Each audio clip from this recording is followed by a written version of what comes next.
বর্তমান সময়ে দেশের ফুটবলে ছেলেদের চেয়ে মেয়েরা যে এগিয়ে আছে এই ব্যাপারে কেউই দ্বিমত পোষণ করবে না। যার ফলে প্রথমবারের মতো মেয়েদের এশিয়া কাপে খেলার যোগ্যতাও অর্জন করেছে বাংলাদেশ। তারই ফলস্বরূপ আজকে একটি দারুণ সুখবর পেল বাংলাদেশের মেয়েরা।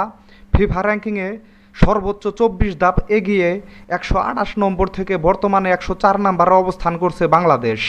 মূলত এশিয়া কাপের বাছাই পর্বের 3 ম্যাচে বাহরাইন, তুর্কমেনিস্তান ও মিয়ানমারকে হারানোর জন্যই বাংলাদেশের র্যাঙ্কিংয়ে এত উন্নতি করা সম্ভব হয়েছে। যেখানে গত মাসে 1099 পয়েন্ট নিয়ে র্যাঙ্কিংয়ে 128 নম্বরে ছিল বাংলাদেশ, সেখানে বর্তমানে 80 পয়েন্ট বেড়ে 1179 পয়েন্ট নিয়ে র্যাঙ্কিংয়ে 104 নম্বরে উঠে এসেছে বাংলাদেশ। ছেলেদের ফুটবলে 1996 সালে বাংলাদেশের সর্বোচ্চ র্যাঙ্কিং ছিল 110। এবার ছেলেদের সেই রেকর্ডও ভেঙে দিল মেয়েরা। এইভাবে একের পর এক সাফল্য পেতে থাকলে আশা করা যায় যে বাংলাদেশ ফিফা র্যাঙ্কিংয়ে 100 এর নিচে নেমে আসবে। বর্তমানে মেয়েদের ফিফা র্যাঙ্কিংয়ে 1 নম্বরে অবস্থান করছে স্পেন। মেয়েদের কোপা আমেরিকা জয়ের পরও 3 ধাপ পিছিয়ে র্যাঙ্কিংয়ে 7 নম্বরে অবস্থান করছে ব্রাজিল।